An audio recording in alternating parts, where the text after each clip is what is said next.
दोस्तों बहुत बहुत स्वागत करता हूं आप सभी का।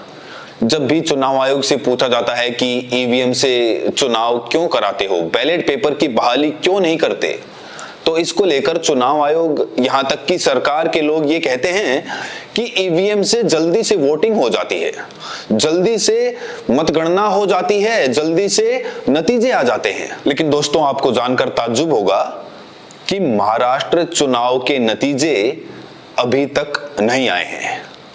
कायदे से तो नतीजे 4 दिसंबर 5 दिसंबर को आ जाने चाहिए थे, लेकिन हाई कोर्ट ने महाराष्ट्र चुनाव के नतीजों पर फिलहाल के लिए रोक लगा दी है और मतगणना की तारीख आगे बढ़ा दी गई है। तो हाई कोर्ट ने ऐसा क्यों किया? आखिर निकाय चुनाव में ऐसा क्या हुआ कि हाई कोर्ट को मतगणना की तारीख में बदलाव करना पड़ता है? वहीं दोस्तों इससे भी बड़ी खबर महाराष्ट्र से सामने आई है, जहां पर 17 ईवीएम मशीनों की सील तोड़कर दोबारा से वोटिंग कराई गई है। और इस घटना को लेकर बवाल मचा हुआ है। जब इस घटना के बाद विरोध हुआ तो निर्वाचन अधिकारी का तुरंत तबादला कर दिया गया। हालांकि तबादले से लोग मान नहीं रहे, कह रहे हैं कि निर्वाचन अधिकारी को तत्काल प्रभाव से निलंबित कर दिया जाए। राज्य निर्वाचन आयोग ने केंद्रीय चुनाव आयोग को इसको लेकर एक रिपोर्ट भी सौंपी है। तो यहीं से बड़ा सवाल ये खड़ा होता है, क्या महाराष्ट्र लोकल बॉडी इलेक्शन में धांधली हुई है? दोस्तों सबसे पहले आप इस हेडलाइन पर नजर दौड़ाइए। यहां देखिए दोस्तों, अभी अभी खबर सामने आई है, महाराष्ट्र निकाय चुनाव में 17 ईवीएम तोड़कर दोबारा हुई है वोटिंग।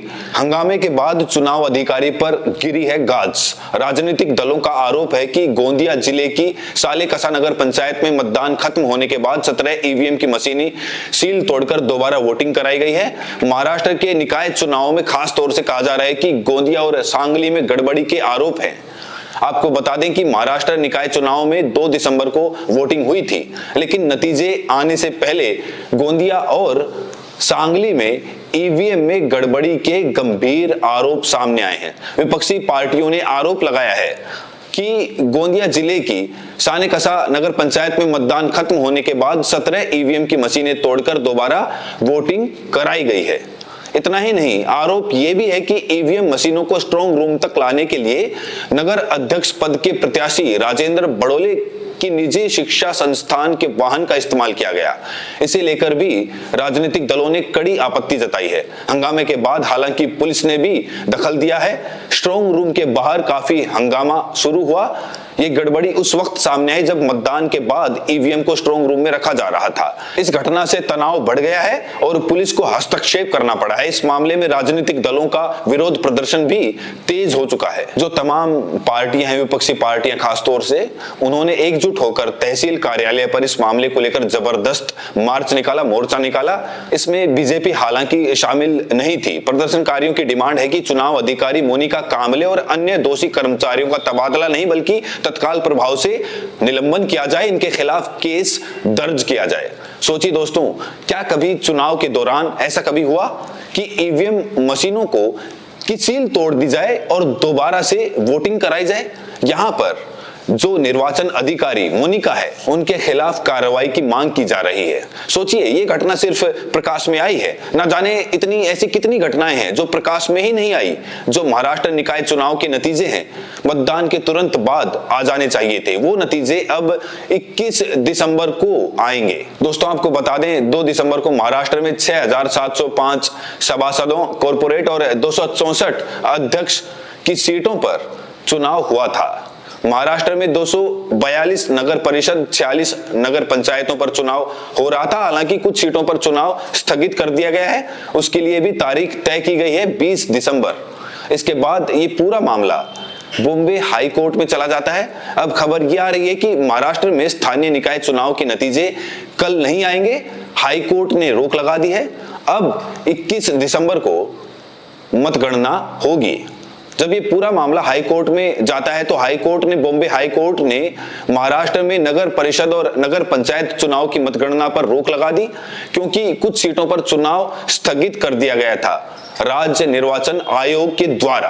राज्य निर्वाचन आयोग को लगा कि कुछ सीटों पर चुनाव स्थगित कर दिया जाए। हालांकि उन्हें क्यों लगा, इसको लेकर सवाल खड़े हो रहे हैं।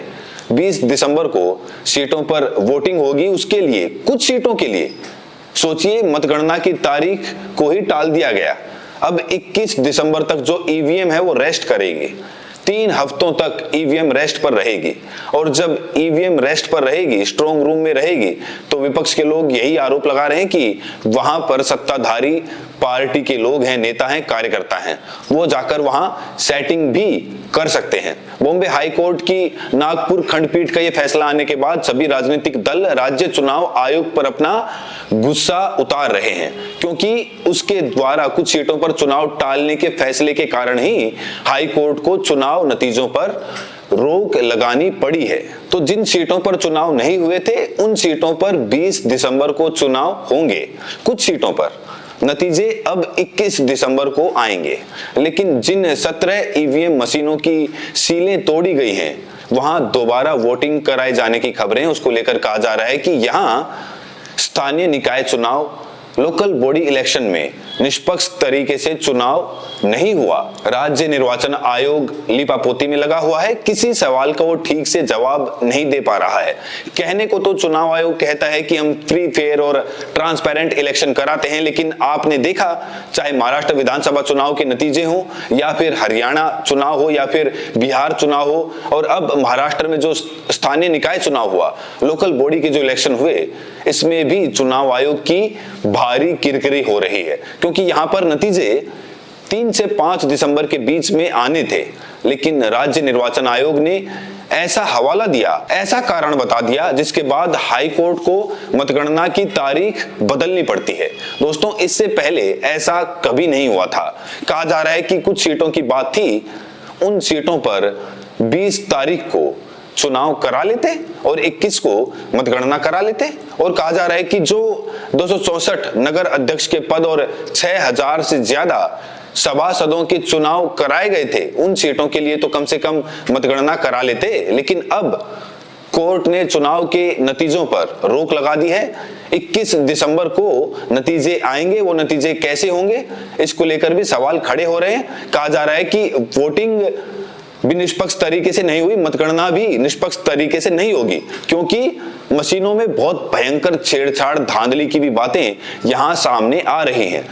लोकल बॉडी का जो इलेक्शन भी चुनाव आयोग सही तरीके से नहीं करा पा रहा है, तो फिर लोकसभा, विधानसभा चुनाव में क्या स्थितियां उत्पन्न होती होंगी दोस्तों, आप इसे सहज ही अंदाजा लगा सकते हैं।